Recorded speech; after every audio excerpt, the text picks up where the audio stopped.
parlerons de la puissance ou du pouvoir de la proclamation ou de la déclaration sur nos vies.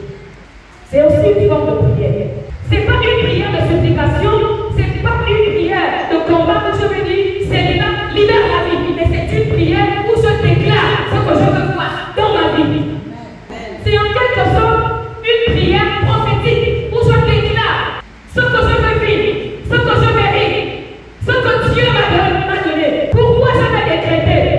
Pourquoi je vais déclarer? Parce que quand je lis ma Bible, Jésus nous apprend que tout ce qui existe a des oreilles. Ma vie a des oreilles.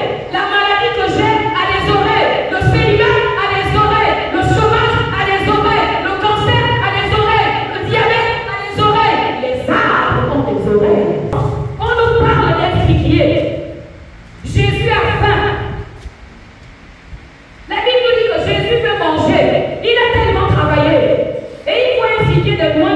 Il se rapproche. Et il se rend compte que le figuier n'a pas de fruits. Le figuier, il est stérile. Alors Jésus proclame. Il dit que plus jamais quelqu'un ne mange de tel fruit.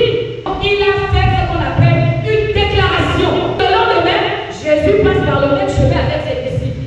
Et c'est aux disciples d'amener Jésus à dire, Maître, ce que tu as dit au figuier hier, c'est accompli. Est-ce que nous pouvons acclamer la parole de Dieu?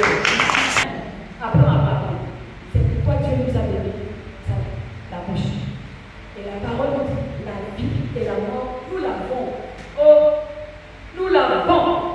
Nous avons Jésus. Nous avons Emmanuel. Nous avons son pouvoir. Et nous avons sa puissance. Oh oui, nous avons Jésus. Je dis, nous avons. Oh, nous avons son pouvoir. Et nous avons sa puissance. Je vais essayer de faire un témoignage pour nous encourager cela. Le plus souvent, avant que quelque chose de grave arrive à ma famille ou à mon époux, Dieu me présente. Dieu me parle. Et par rapport à la situation qui est arrivée à l'homme de Dieu, ça fait 1 an aujourd'hui, le Seigneur m'a parlé clairement. Et il m'a dit ce qui devait arriver. Et je l'ai dit à mes parents. Et lorsque le Seigneur m'a parlé clairement, je me rappelle une fois j'allais au marché, des choses. Et lorsque j'arrive au niveau du Sénat, j'entends audiblement le Seigneur me dire, et si on te disait que tout ta vie mourait aujourd'hui? Quand j'ai entendu ça, je me suis dit, c'est sérieux. Je allais chez ma mère, j'ai passé 3 jours dans le jeûne passé. Et en allant m'enfermer, le Seigneur m'a rassuré, le Seigneur m'a fortifié. C'est pourquoi lorsque vous veniez à l'hôpital, vous m'avez vu beaucoup de larmes dans les yeux. Même si la situation paraissait, comme le médecin m'a fait appeler dans son bureau pour dire, Madame, il va falloir que vous vous prépariez à toute éventualité. Et j'ai dit à ce médecin, il est venu ici de ses propres pieds et il sortira avec ses propres pieds. Il faut déclarer. Pourquoi, si vous avez écouté mon témoignage dans le culte d'action de grâce, je vous ai dit que j'ai constaté, parce que je ne dormais pas. J'ai constaté qu'il avait passé près d'une heure. J'avais dormi 1 heure.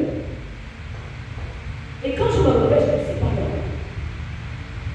Parce que souvent, quand les autres il m'appelait, il veut cracher, il veut cracher, il veut cracher. J'ai fait 1 heure.